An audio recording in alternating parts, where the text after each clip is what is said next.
Hello, Assalamu alaikum. How is your day going? I hope you are fine. Okay, now we are going to discuss the fourth unit, Braving the Hazards. What's that? Fourth unit, Braving the Hazards. What's the meaning? Braving the Hazards. Yes, അപകടങ്ങളെ ധൈര്യപൂർവ്വം നേരിടുക അല്ലേ? Braving the Hazards. Hazards means അപകടങ്ങൾ. Got it? In this unit, mainly comprises three texts. The first is an essay written by Anjana Majumdar about disaster management in India. The second is a short story by A.J. Cronin. The third is a poem by Benjamin Beckett about the wreck of the ship Titanic. In the fourth unit, first lesson, disaster and disaster management in India, Anjana Majumdar. The second is the Serang of Rana Ganchi, Dr. A.J. Cronin.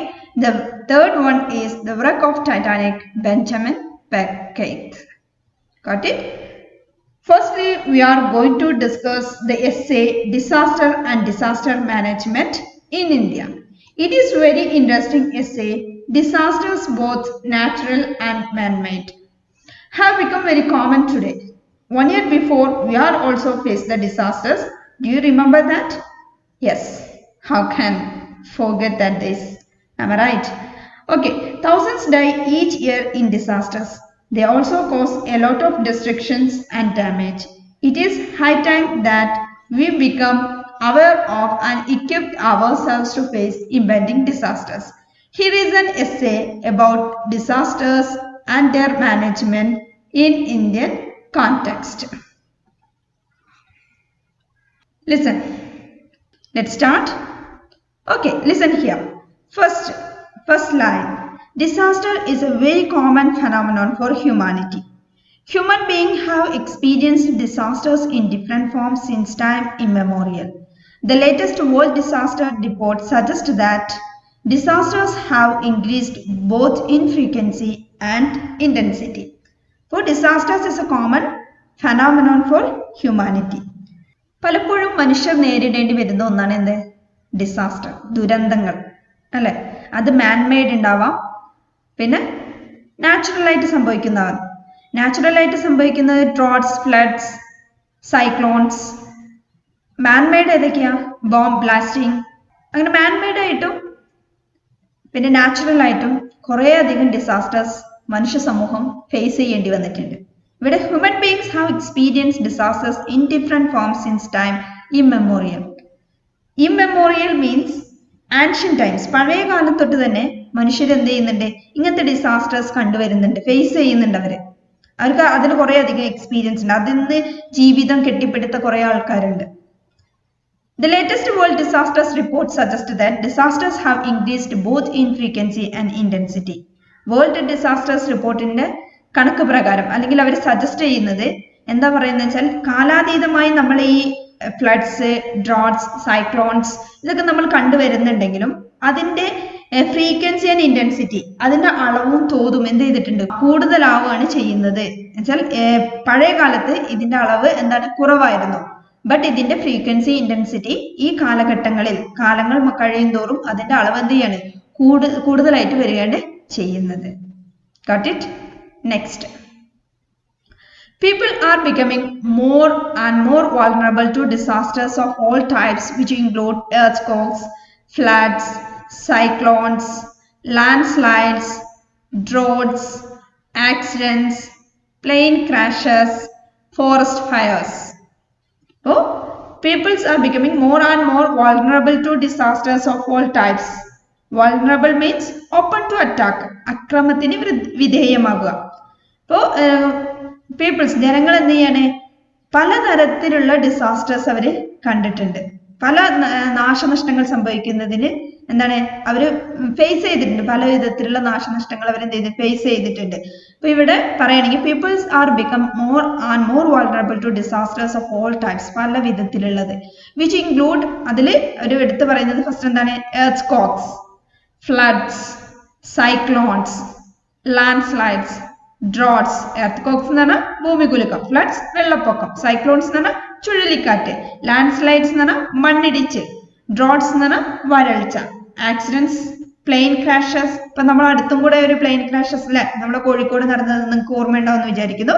Plain crashes, forest fires etcetera. ഇങ്ങനെ വരുന്ന natural ആയിട്ടും man-made ആയിട്ടും ഉണ്ടാവുന്ന disasters കണ്ടു തന്നെയാണ് മനുഷ്യ സമൂഹം എന്ത് ചെയ്യുന്നത്, ജീവിച്ച് വരുന്നത്. പക്ഷെ പഴയ കാലത്ത് ഇതിന്റെ അളവും തോതും കുറവായിരുന്നു. ബട്ട് ഇപ്പൊ എന്ത് ചെയ്തിട്ടുണ്ട്, അത് കൂടുതലായിട്ടുണ്ട് എന്നാണ് ഇതിനെ കുറിച്ച് പഠിക്കുന്നവർ എന്ത് ചെയ്യുന്നത്, പറയുന്നത്. Got it? Next. This is quite true in the case of both developed and developing countries. The floods in the UK and France and the heat waves in Europe, particularly the one in France in 2003, claimed loads of lives. In the last few years, America has also faced devastating disasters in the form of tornadoes, hurricanes, and cyclones. They caused great loss of lives and property. Even though the progress in technology is helping human beings to reduce the impact of the disasters, it is still inadequate. This is quite true in the case of both developed and developing countries. Develop ആയ രാജ്യങ്ങളായിക്കോട്ടെ developing ആയിക്കൊണ്ടിരിക്കുന്ന രാജ്യങ്ങളായിക്കോട്ടെ ഇത് ഏത് രാജ്യങ്ങളായാലും ഇവരെല്ലാവരും face ചെയ്യുന്നത് same problem തന്നെയാണ്. The floods in the UK and France. The floods in the UK. ഇപ്പൊ U കെയിൽ ഉണ്ടായ ഫ്ലഡ്സും ഫ്രാൻസിൽ ഉണ്ടായ ഫ്ലഡ്സ് ആയാലും ശരി, ഇത് രണ്ടും എന്താണ്, ഒരേമാതിരി നാശനഷ്ടങ്ങൾ വരുത്തിയതാണ്. And the heat waves in Europe. Heat waves in Europe. യൂറോപ്പിൽ ഉണ്ടാവുന്ന ഹീറ്റ് വേവ്സ് ഇതും എന്ത് ചെയ്തിട്ട് ഒരേമാതിരി യൂറോപ്പ് യു കെ ഫ്രാൻസ് എന്നൊക്കെ പറഞ്ഞു കഴിഞ്ഞാൽ ഡെവലപ്ഡ് കൺട്രീസ് ആണ്. പക്ഷെ അവിടെയും ഉണ്ടായ നാച്ചുറൽ ഡിസാസ്റ്റേഴ്സ് ആയിക്കോട്ടെ മാൻമെയ്ഡ് ഡിസാസ്റ്റേഴ്സ് ആയിക്കോട്ടെ അതിന്റെ അളവും തോതും ഒരേപോലെയാണ്. particularly the one in France in 2003. 2003 ഫ്രാൻസിൽ ഉണ്ടായ അപകടങ്ങൾ, അതിൽ ഒരുപാട് ജീവനുകൾ നമുക്ക് എന്ത് ചെയ്തിട്ടുണ്ട്, നഷ്ടപ്പെട്ടിട്ടുണ്ട്. Claims of loads of lives. In its last few years, America has also faced devastating disasters in the form of tornadoes, hurricane and cyclone. അപ്പോൾ ഇതിന്റെ കുറച്ച് മുൻപ് ഒരു 5-6 വർഷം മുൻപ് അമേരിക്കയിൽ ഉണ്ടായ ചുഴലിക്കാറ്റുകൾ. ടോർണഡസ് മീൻസ് ഭീകരമായ കൊടുങ്കാറ്റ്. ഹരിക്കെയിൻ മീൻസ് നാശനഷ്ടങ്ങൾ വരുത്തുന്ന കാറ്റ്. സൈക്ലോൺസ് മീൻസ് ചുഴലിക്കാറ്റ്. എല്ലാം കാറ്റ് തന്നെയാണ്, അവര് ഓരോരോ പേര്. ടോർണഡസ് മീൻസ് എന്താണ്, വാട്ട്സ് ദിസ്, ഭീകരമായ കൊടുങ്കാറ്റ്. ഹരിക്കെയിൻ നാശനഷ്ടങ്ങൾ വരുത്തുന്ന കാറ്റ്. സൈക്ലോൺ ചുഴലിക്കാറ്റ്. അപ്പോൾ ഇത്രയും നാച്ചുറൽ ഡിസാസ്റ്റേഴ്സ് അമേരിക്ക പോലത്തെ ഡെവലപ്ഡ് കൺട്രീസിലും എന്ത് ചെയ്തിട്ടുണ്ട്, നാശനഷ്ടങ്ങൾ വരുത്തിയിട്ടുണ്ട്. They caused great loss of lives and property. ഒരുപാട് ജീവനുകളും ഒരുപാട് നാശനഷ്ടങ്ങളും ഇങ്ങനത്തെ കാറ്റ് എന്ത് ചെയ്തിട്ട് നശിപ്പിച്ചിട്ടുണ്ട്. Even though the progress in technology is helping human beings to reduce the impact of disasters, it is still inadequate. അപ്പോൾ കുറേയധികം ടെക്നോളജി നമ്മൾ എന്ത് ചെയ്തിട്ടുണ്ട്, ഹ്യൂമൻ ബീങ്സ് മനുഷ്യർ ഇതിനെ തടുക്കാൻ വേണ്ടിയിട്ടുള്ള ടെക്നോളജി കുറേയധികം ഡെവലപ്പ് ചെയ്തിട്ടുണ്ടെങ്കിലും ആ ഡെവലപ്പ് ചെയ്തത് അതിന്റെ ശക്തി, ഡിസാസ്റ്റേഴ്സിന്റെ ശക്തി കുറയ്ക്കുന്നുണ്ടെങ്കിലും ബട്ട് അവർ കണ്ടെത്തിയതൊന്നും എന്താണ്, ഈ നാച്ചുറൽ ആയിട്ട് സംഭവിക്കുന്ന ഡിസാസ്റ്റേഴ്സ് തടുക്കാൻ കഴിയുന്നതല്ല. ഇനി നമുക്കത് ഇനിയും ആവശ്യമാണ്. ഇതിന്റെ മനുഷ്യൻ ഇനിയും എന്ത് ചെയ്യണം, കണ്ടുപിടിക്കണം. നാച്ചുറൽ ആയിട്ട് സംഭവിക്കുന്ന ഈ ഡിസാസ്റ്റേഴ്സിനെ തടുക്കാൻ പറ്റുന്ന ടെക്നോളജി എന്ത് ചെയ്യണം, ഇനിയും മനുഷ്യൻ എന്ത് ചെയ്യണം, കണ്ടെത്താൻ. Even though the progress in technology is helping human beings to reduce the impact of disasters, it is still inadequate. ഇപ്പോഴും എന്താണ്, inadequate means പോരാതെ വരിക. inadequate means insufficient. നമുക്കത് തികയാതെയാണ് ആയിട്ടുള്ള. ഇപ്പോഴും കുറേയധികം എന്തെങ്കിലും ഒരു നാച്ചുറൽ ഡിസാസ്റ്റേഴ്സ് സംഭവിച്ചു കഴിഞ്ഞാൽ മനുഷ്യജീവനുകളും നാശനഷ്ടങ്ങളും എന്താണ്, അതിന്റെ അളവും തോതും കൂടുകയാണ് ചെയ്യുന്നത്. Got it? Next. There is a direct correlation between higher human development and better preparedness to manage disasters. The countries which have lower human development are more vulnerable to the risk of disasters and damage. There is a direct correlation between higher human development and better preparedness to manage disasters. അപ്പോൾ direct correlation between higher human development, മനുഷ്യരുടെ ഡെവലപ്മെന്റും ആ ഒരു ദുരന്തം ഉണ്ടായിക്കഴിഞ്ഞാൽ അതിനെ നേരിടാനുള്ള ഒരു പ്രിപ്പയർഡ്നെസ്സും തമ്മിലൊരു ബന്ധമുണ്ട്. The countries which have lower human development are more vulnerable to the risk of disasters and damage. For the countries which have lower human development, അതായത് ഡെവലപ്പിംഗ് ആയിക്കൊണ്ടിരിക്കുന്ന രാജ്യങ്ങളാണ് കൂടുതൽ ഇതിന്റെ ഇരകളായിട്ട് മാറുന്നത്. ഏതിന്റെ ഇരകള്? നാച്ചുറൽ ഡിസാസ്റ്റേഴ്സ് ആയിക്കോട്ടെ, മാൻമേഡ് ഡിസാസ്റ്റേഴ്സ് ആയിക്കോട്ടെ, ഡിസാസ്റ്റേഴ്സിന്റെ ഇരകളായിട്ട് മാറുന്നത് അധികം ഏത് രാജ്യത്തിലുള്ള ജനങ്ങൾ? നമ്മൾ ഇന്ത്യയെ പോലെ developing കൺട്രീസിലുള്ള ജനങ്ങളായിരിക്കും. Okay, got it? Next, of all the disasters, floods are the most common, followed by windstorms, droughts and earthquakes. However, drought is the deadliest, accounting for 48% of deaths due to natural disasters. Of all the continents, Asia has the highest number of deaths toll from disasters. India, China and Bangladesh are situated in the Asian continent. Of all the disasters, floods are the most common, followed by windstorms, droughts and earthquakes. ഇപ്പോൾ എല്ലാ ഡിസാസ്റ്റേഴ്സിനെ എടുത്തു നോക്കിക്കഴിഞ്ഞാൽ floods ആണ് common ആയിട്ടുള്ളത് അല്ലെ. ഇപ്പോഴും കൂടി അടുത്ത് ചെന്നൈയിൽ ഫ്ലഡ്സ് വരാനുള്ള സാധ്യത ഉണ്ടായിരുന്നു. അപ്പൊ അതേപോലെ തന്നെ നമ്മളുടെ കേരളം തന്നെ 2 years ആയിട്ട് നമ്മൾ ഫ്ലഡ്സിനെ എന്ത് ചെയ്ത് ഫേസ് ചെയ്തു. ഈ ഒരു വർഷം നമ്മളിത് പ്രതീക്ഷിച്ചു, പക്ഷെ അത്രത്തോളം വന്നില്ല അല്ലെ. ഇപ്പൊ ഫ്ലഡ്സ് എന്താണ് മോസ്റ്റ് കോമൺ ആയിട്ടുണ്ടാവുന്ന ഒരു ഡിസാസ്റ്റർ ആണ്. എല്ലായിടത്തും ഉണ്ടാവും. മഴ തുടങ്ങിക്കഴിഞ്ഞാൽ, മഴ നിൽക്കാതെ പെയ്തു കഴിഞ്ഞാൽ അവിടെ എന്ത് വരും? ഫ്ലഡ്സ് വരും. അതിനെ ഫോളോ ചെയ്ത് വരും പിന്നെ വിൻഡ് കൊടുങ്കാറ്റ്, അതിലുണ്ടാവുന്ന നാശനഷ്ടങ്ങൾ, ഡ്രോട്ട്സ്, വരൾച്ചയിൽ ഉണ്ടാവുന്ന നാശനഷ്ടങ്ങൾ, പിന്നെ എർത്ത് ഭൂമികുലുക്കം. ഇതൊക്കെ ഫ്ലഡ്സിന്റെ അത്രയ്ക്ക് വരുന്നില്ലെങ്കിലും അതിനെ ഫോളോ ചെയ്ത് വരുന്ന ഡിസാസ്റ്റേഴ്സ് ആണ്. However, drought is the deadliest, accounting for 48% of deaths due to natural disasters. പിന്നെ 48% മരണം സംഭവിക്കുന്നത് ഏത് മൂലമാണ്? ഡ്രോട്ട്സ്, വരൾച്ച മൂലമാണ്. വരൾച്ചയാണ് ഡെഡ് ലിസ്റ്റ്. അപ്പൊ വെള്ളം കിട്ടിയില്ലെങ്കിൽ അതിന് നശിക്കുന്നത് മനുഷ്യര് മാത്രമല്ല, പ്രകൃതിയിലുള്ള പല ജീവജാലങ്ങളും ആയിരിക്കും. Of all the continents, Asia has the highest number of deaths toll from disasters. എല്ലാ കോണ്ടിനെന്റ്സും എടുത്തു കഴിഞ്ഞാൽ ഏറ്റവും മുന്നിൽ നിൽക്കുന്നത് ഏഷ്യയാണ്. ഏത്? ഡെത്ത് ടോളില്, മരണസംഖ്യ. അതായത് നാച്ചുറൽ ഡിസാസ്റ്റേഴ്സിൽ മരണസംഖ്യ കൂടുതലായിട്ടുള്ളത് നോക്കിക്കഴിഞ്ഞാൽ എവിടെയാണ്? ഏഷ്യയിലാണ്. ഏഷ്യയിലാണ് ഏതൊക്കെ രാജ്യങ്ങളുള്ളത്? India, China and Bangladesh are situated in Asian continent. ഏഷ്യൻ കോണ്ടിനെന്റിലാണ് ഇന്ത്യ, ചൈന, ബംഗ്ലാദേശ് ഒക്കെ ഉള്ളത്. അവിടെയാണ് കൂടുതൽ മരണങ്ങളും സംഭവിക്കുന്നത്. Got it? Next, India, due to its geographical location and geological formation, it is highly prone to disasters. Its long coastline, snow-clad peaks and high mountain ranges and the perennial rivers in the north combine to add to this problem. India, due to its geographical location and geological formation, അതായത് ഭൂമിശാസ്ത്രപരമായിട്ടും ഭൗമശാസ്ത്രപരമായിട്ടും എടുത്തു നോക്കിക്കഴിഞ്ഞാൽ India എന്താണ്? Just എല്ലാ വിധത്തിലുള്ള ഡിസാസ്റ്റേഴ്സും സംഭവിക്കാനുള്ള ഒരു area ആയിട്ടാണ് കാണുന്നത്. അതിൽ മെയിൻ ആയിട്ട് പറയുന്നത് it's long cost line. Long cost line കടൽ തീരം, നമുക്ക് ലോങ് ആയിട്ട് കിടക്കുന്ന കടൽ തീരമുണ്ട് രണ്ട് സൈഡിൽ അല്ലെ. അപ്പോൾ അതും എന്താണ് കൂടുതലായിട്ട് ഡിസാസ്റ്റേഴ്സ് ഉണ്ടാവാനുള്ള സാധ്യത കൂടുതലാണ്. പിന്നെ അതിൽ വരുന്നത് സ്നോ ക്ലാഡ് പീക്സ് ആണ്. അതിൽ മഞ്ഞ് പുതിഞ്ഞു കിടക്കുന്ന മലനിരകൾ. അപ്പൊ അതെന്താവും? നല്ല തണുപ്പുമായിരിക്കും. അത് മാത്രമല്ല വെയിൽ ആയി കഴിഞ്ഞാൽ അത് ഫുള്ള് വെള്ളമായിട്ട് താഴോട്ട് ഒഴുകും. പിന്നെ ഹൈ മൗണ്ടൻ റേഞ്ചസ്, ഇതും അതിനുള്ളൊരു സാധ്യതയാണ്. High mountain ranges and the perennial rivers. Perennial rivers എന്ന് പറഞ്ഞാൽ ഒരിക്കലും വറ്റാത്ത റിവേഴ്സ്. അതായത് മഴ പെയ്താൽ ആ പുഴയിലും ആ ഒരു ഇതിലൊക്കെ എന്ത് ചെയ്യും? എപ്പോഴും വെള്ളം ഉണ്ടാവും. പിന്നെ മഴയൊക്കെ നിന്ന് വെയിലായി കഴിഞ്ഞാലും എന്താണ്? മഞ്ഞ് ഉരുകിയിട്ടും അതിൽ വെള്ളം ഉണ്ടാവും. ഇതും എന്താണ്? വെള്ളപ്പൊക്കം ഉണ്ടാകാനുള്ള സാധ്യത കൂടുതലാണ്. And the perennial rivers in the north combine to add this problem. Next, India, which has only 2% of the total geographical area, has to support 18% of the total population of the world.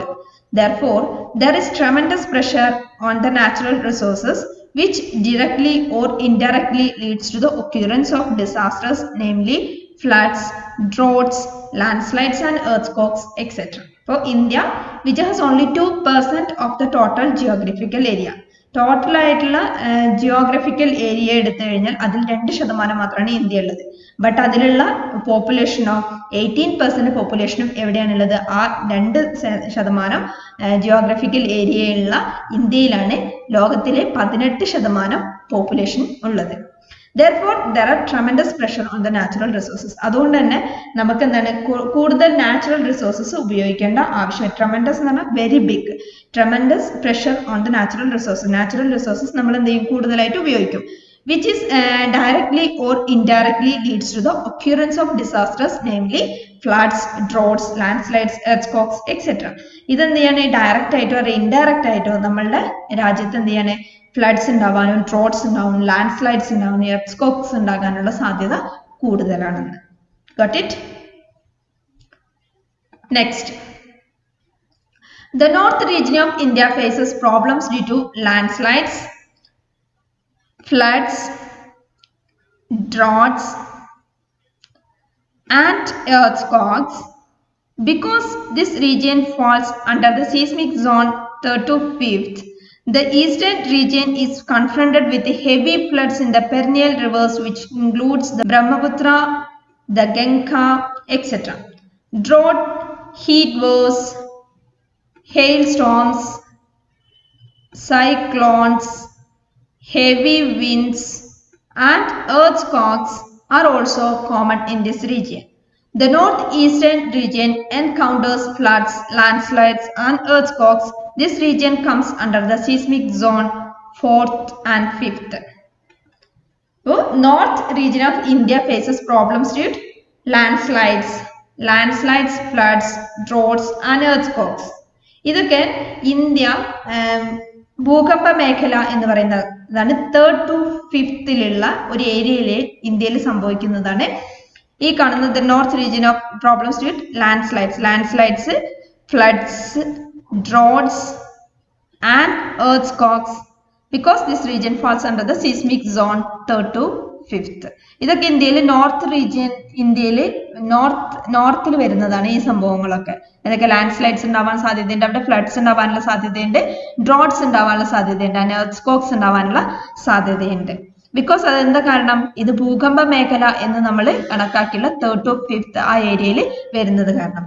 The eastern region is confronted with heavy floods in the perennial rivers, which is included the Brahmaputra. Brahmaputra river എന്താണ്, ഒരു perennial reverse ആണ്. Perennial reverse എന്ന് പറഞ്ഞാൽ ഞാൻ പറഞ്ഞില്ല, ഹിമാലയത്തിൽ നിന്ന് ഒഴുകി വരുന്ന റിവേഴ്സ്. അപ്പൊ അതിലെന്ത് ചെയ്യും, മഴ പെയ്താൽ മഴവെള്ളം വരും, ഇല്ല നല്ല ചൂടായി കഴിഞ്ഞാൽ അവിടെയുള്ള മേഘങ്ങൾക്ക് ഉരുകി അല്ലെങ്കിൽ അവിടെയുള്ള മഞ്ഞുകെട്ടകൾ ഉരുകി അതിലൂടെ അപ്പോഴും എന്ത് ചെയ്യും, വെള്ളം കൂടുതലായിട്ട് വരാനും ഫ്ലഡ്സ് ഉണ്ടാവാനുള്ള സാധ്യത കൂടുതലാണ്. ബ്രഹ്മപുത്ര, പിന്നെ ഗംഗ. പിന്നെ അവിടെ വരുന്നത് ഡ്രോട്ട്സ് ആണ്. What's meaning of droughts? വരൾച്ച. ഓക്കെ. Heat waves. ഡ്രോട്ട്സ് കഴിഞ്ഞാൽ ഹീറ്റ് വേവ്സ്, ഹെയിൽസ്റ്റോംസ്, പിന്നെ സൈക്ലോൺസ്, ചുഴലിക്കാറ്റ്, heavy winds and earthquakes are also common in this region. ഇങ്ങനെയുള്ള seismic zone 3rd to 5th ഈ droughts, heat waves, hailstorms, cyclones, heavy winds and earthquakes ഇതൊക്കെ common ആയിട്ട് നടക്കുന്നതാണ്.